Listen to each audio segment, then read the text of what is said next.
Ngayon naman mapapag-usapan natin ang history ng ating bansa. Refleksyon ng kultura ang ating pananamit at napunta ni Leylin Caragay ang isang museum kung saan nakadisplay ang Filipino heritage dresses. Yan ang papanuorin natin dito sa Cultural Reviews.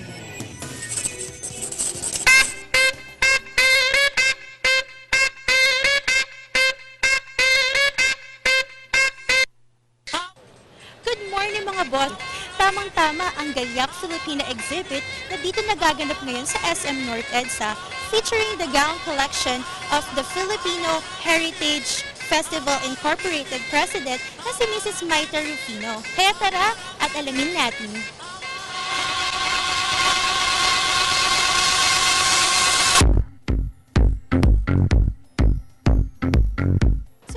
What is the part of SM now, the Gayak Filipina exhibition? The SM is actually the venue for the Filipino Heritage Festival, showcasing the gowns of Ms. Mita Rufino.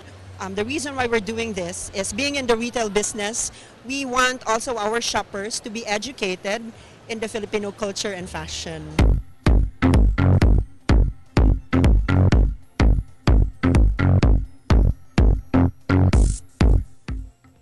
Bakit po tinawag na Gayak Filipina ang exhibit na ito?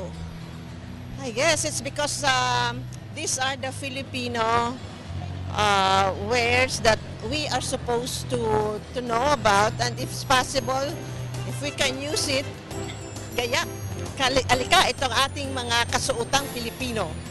Parang mga tao ngayon, nakikita magandang gumamit ng ating kasuotan.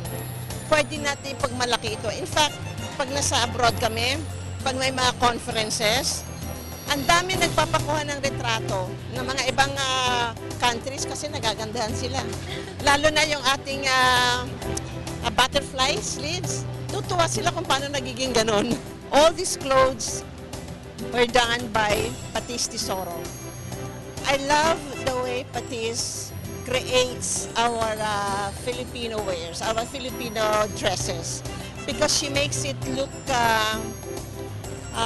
very bagay with a person that who's wearing it, yes. And she's very creative. That's why, as you can see, there are 15 pieces here, but they're all different. Diba? All in all, I have actually 25 Patis creations, and they're all different. None of them is the same. Is this the first one that Patis created for you?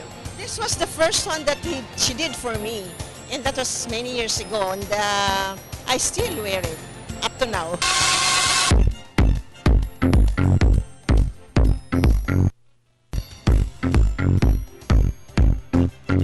Why do you love to design Filipino like Filipiniana? Filipino wear is always embellished, and your creative juices, your fantasies can come true in doing Filipiniana. And basically, I felt that we have to continue our traditions into the future, and this has been a mission of mine for almost all my life. How did you fall in love with designing this kind of collections? Well, when I was a little girl, I would watch my mother and her friends dance the rigodon or have parties, and they always looked elegant in ternos and barot sayas and Maria Claras, and it was always almost like Barbie to me, you know. Yeah. So I think that's what fueled my interest. Na-mention po kanina ni Mrs. Maita Rufino na you would really love the design of flowers putting in your collection. Why is that so? Because it's so Filipino, you know. We are one nation. If you look at it, most of our abubot is floral, striped, or checkered. You know it's Filipino when there's always some kind of flower involved.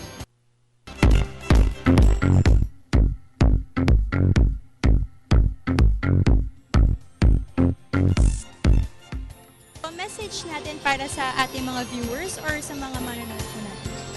Well, continue to wear Filipino wear.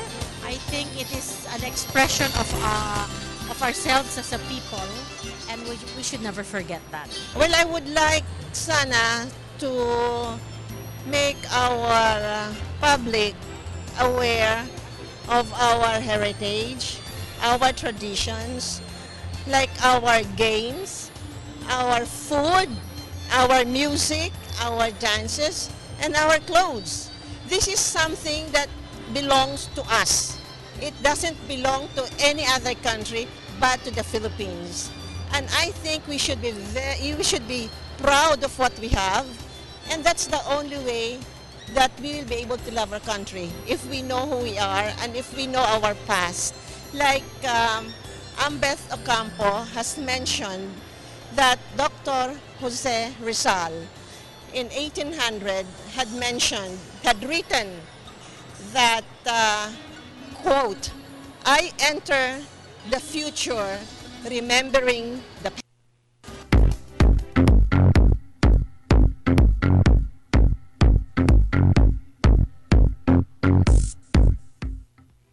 Ang mga kasuotang ito ay nagpapakita kung anong tradisyon nating mga Pilipino. Ang bawat likha niya ay tila may sinasabing kwento sa likod nito. Its culture, history, geography, and above all, the virtues of a woman. Bawat disenyo showcases the Filipino as a nation. It speaks an identity as a country. This exhibit is a fashion that defined a nation. Leilin Caragay para sa Cultural Review.